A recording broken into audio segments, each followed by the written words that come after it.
What's good, YouTube? And welcome to Hollie being one of the most expensive ultra rares out of a core set, especially while the core set is going and being opened. We recently, in Yu-Gi-Oh! History, had Fenrir, which is a pretty generic card. It could be splashed in other decks, and then Kashtira was dominant to some degree as well, but Hollie is versus K9. It's not even like IP Masquerena out of Chaos Impact where that became $42 because, hey, you can use that in everything. This is going to probably be the deck to beat. It's what a lot of people think will be the deck to beat. There is Yummy, there is Draco Tail, there are options, but a lot of people are buying in after seeing the performance already, that it can do it on its own, and it's only going to get stronger. The Starlight Rare is also up, but Sky Striker stands can never take an L, and they're pushing even more money over here, so Ace equals 0 is actually still the most expensive listed right now,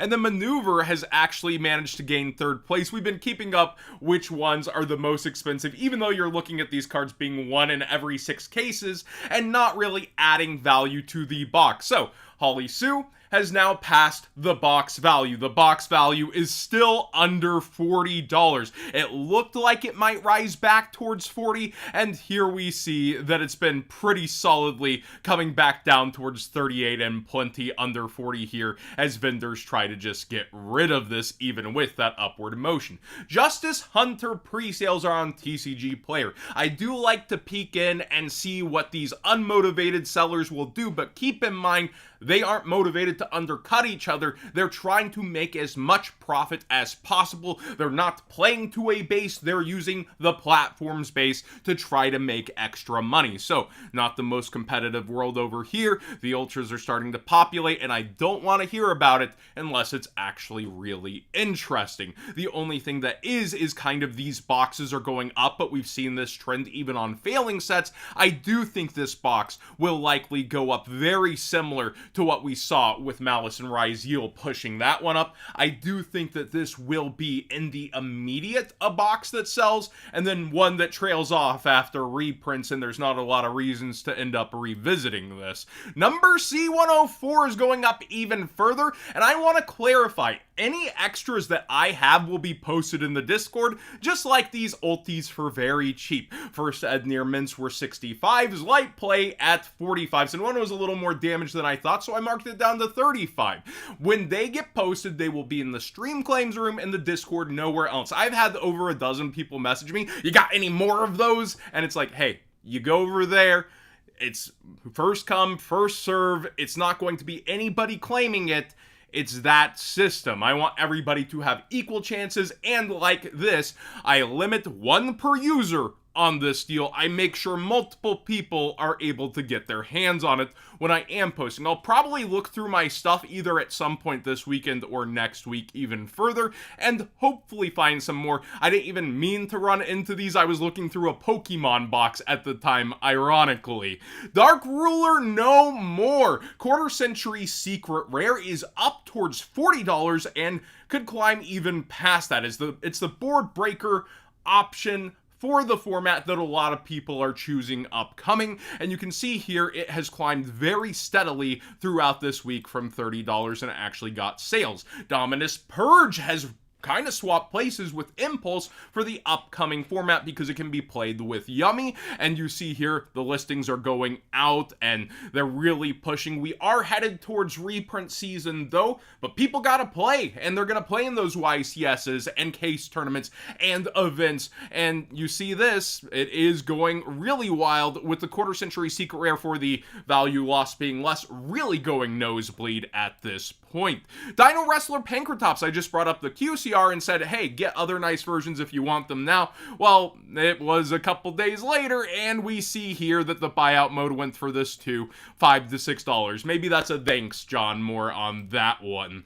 Secretarion Dragon is starting to trend up, maybe a little extra value for Duelist Advance, a whopping $3-ish right now if we can get it to load, but the QCR is also on buyout mode. You can see here sales have been actually all the way through $4, and it's going a lot faster. This is apparently really good in the Draco Tail Mirror. You're able to Super Poly it, Dragon, and Spellcaster. Also for Super Poly, Mud Dragon of the Swamp Quarter Century Secret Rare is up towards $25. It's been climbing very steadily, and with Super Polymerization, whenever the targets are starting to get bought, I like to revisit it, and it's actually just down a little because they had recent-ish buyouts where in the last couple months they went up a ton, so they're actually like down 20 for two of the nicest versions if we're going to look through them, but the Platinum Secret is what's getting bought out. But you can see here 175, 180. We have a European English at 165 available when the sales were towards 190, 180, 200. It's down just a bit in terms of sales rates, and people grabbed them earlier on. But yeah, the Plat Secret is being bought out. It's up towards $15 and has only been trending pretty well in the sales. We brought up Ark Rebellion Xyz Dragon Secret Rare, and it's up even further. Be aware you have an easy access version for K9, and you might want to get that sooner than later because, well, the secret rares run out multiple times, and you still want access to this card, even if it's out of the 10s. Those quantities can dry up years later, and we are years later. Also, Infinitrack River Stormer. Apparently K9 Crystron likes this card. That's a deck that I hadn't heard a lot about, and I actually want to watch some gameplay of.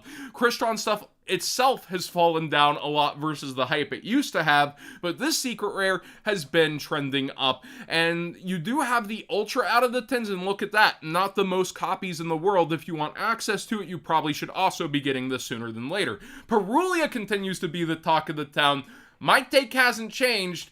I still think you'll see this in the 10s, and I really hope we do. That is speculation, but it is available for the reprint cycle for all the reasons I brought up before. Take's not changing. I would be selling this if you're not playing in tournaments, but again, people have to play, like we said.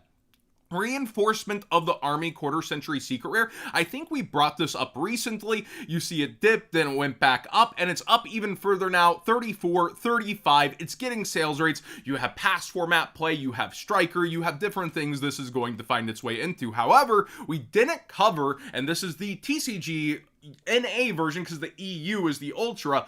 This is the Secret Pharaoh rare, and it's on full buyout mode. It's going off the grid. It's $90 at this point and sold out all the way up to $55 and tons of copies at $45. It's really interesting how this rarity gets bought out way past the quarter century secret rare placement, and it is a very unique rarity. I don't think the hieroglyphs really fit all that many cards, but it does look nice to some degree, and yeah, it's super interesting how this one ends up acting, and we'll see how sales rates go in the future post buyout and where they might go towards. And finally, Dogmatica got more support. They got a basically hand trap that can set a trap that can be activated that turn, so Dogmatica punishment with that and reaction, and it has to be like specifics. I think it's a monster from the extra deck over 2500 attack, which most decks achieve. Point being, they got this interaction, and you see that it is up. Check out the support for yourself and come to your conclusions on how that will end up. It's a bit specific in my opinion, but a lot of decks push past that point anyways, and you basically get it online to where you're going to be able to use it in most scenarios at least. Maybe I need to reread the card. Yu-Gi-Oh! Players in a reading, very hard combo. Thanks for watching today's Market Watch. Please subscribe if you haven't already. Give this video a thumbs up if you enjoy the conversations. Again, it's the Zodiac Discord. It'll be in stream claims if you're looking for me posting cards, and they'll be at pretty deep discounts unless it's personal collection. I even did like a light play, I believe, first edition thought ruler that could be near mint, but I'd put it at light play. I did that at 100. Like, I am selling off some pieces even that I'd consider keeping for cheap. Gonna slim it down to 2 binders and past format decks for the TCG, sticking to that unless there's major changes with Konami on like the Time Wizard stuff. And again, I still think unless there are some huge changes, Yu-Gi-Oh! Could be very downhill within a 3-year time to where we don't recoup like 50 to 60% of our player base, or at least places that our players can play.